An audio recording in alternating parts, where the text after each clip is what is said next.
Hey, what's going on out there, YouTube family? It's the same here representing Team JVS. I'm back again for another review. Again, this is a slew of reviews that I'm going to be doing. Close out the end of the year. They're raw, they're uncut, and as you can tell, unedited because my child Samuel is right here. I'm going to be now going over The Power of the Dog. This was Jane Campion's film. I think that she wrote and directed it, but it's also based on a novel by Thomas Savage. This is around a character named Phil. Phil is a rancher, cowboy as it were, and he is not a good person. He's a jerk, honestly, to a unsuspecting widow and her son. And he first started to really torment her on site because she was just really kind and nice and trying to be hospitable, and he would just continue to make her life miserable. And then it progressed to the son. But there's also in between caveats to that, as there is a brother who eventually goes and gets very close with the lady as well. Now, this is starring Benedict Cumberbatch, Kirsten Dunst, Jesse Plemons, and Cody smit-mcphee, which the most notable thing for him is probably Let Me In, which is the English version of Let the Right One In, which I loved his performance in that. He also was Nightcrawler in the X-Men movies. I think he something else, but most likely Benedict Cumberbatch and Cody smit-mcphee will be nominated for Oscars this year, because Benedict Cumberbatch, his role of Phil Burbank, he owns pretty much the whole entire thing, to the point that he was just terrible. This is a terrible individual.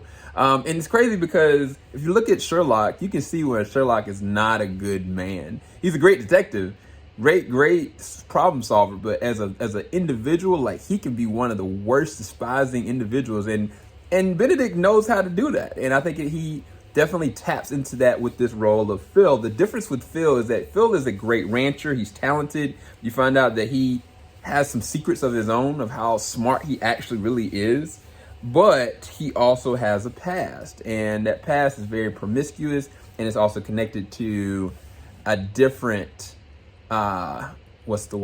sexual endeavor that you don't necessarily know the specifics of, but Bronco Bill, all I can really say. Kirsten Dunst's character plays the role of Rose, and Cody plays the role of Peter. Now, Peter, he's a very atmospheric individual. Like, he loves nature, but he also loves science. He kind of keeps himself. He's an individualist, but he also really loves his mom. He tries to take care of her. Whereas Rose, she's just a really nice woman, and she's trying to, just really survive. Like, she's trying to make a way for her son. She's trying to make a way for herself. And she's put into a situation, the crosshairs of Jesse Plemons' George, who happens to be Benedict Cumberbatch's brother. And, he befriends her. Like, he likes her. He thinks she's really cute and all this kind of stuff. But because she puts herself in those crosshairs, it leaves herself open to a lot of internal ridicule of herself, and a lot coming from Phil, and it breaks her down as an individual. Like, she becomes something that you just don't recognize by the end of it. And it's crazy because Kirsten Dunst, I think her performance in it is very well done. But Benedict he does not let up with either one of Peter or Rose. Phil is not a good person. But the funny thing is that the Burbank boys, there's a past to both of them, and you don't really know what it necessarily is, but you can tell that they're both affected by it. And I think that I really want to go into a spoiler review of this, because there are certain key elements of this that are so specific. If you're not watching this and paying attention, you're missing what's going on. Like, Cody smit-mcphee's character, if you're not paying attention, you don't understand how maniacal, vindictive, calculative he really truly is. And that's why he could end up getting nominated, because there are things that he's doing and things that you don't, unless you're watching and don't pick up, like, you don't know how strategic and how malicious he really actually is. In addition to that, I think that the character George, I think that there are some things that are underlined that happened to him in the past as much as they did to Phil, because the biggest thing with Phil is, yeah, he is a cowboy. Yes, he's a good rancher. Yes, he's a jerk. But he also has a sexual preference that is different. And you find that out very early on with certain things that he does. And that plays into a web that he does not realize is that somebody else is watching and perceiving what he's really doing. And that's why I really would love to go into a spoiler review of this, because the dissection of how Phil puts himself in the crosshairs of somebody he thinks is very weak, and really he is very much so gonna be the prey, is so strategically done. And that's where I think that the directing comes in. I think that Jane, the way that she used cinematography and capturing of environmental things that are happening, as well as character moments and dialogue and specific things that you're just like, whoa, did that person mean to do that? What is happening here? You start to question what's really going on. And I think that that's the thing that makes this film very special, in my personal opinion.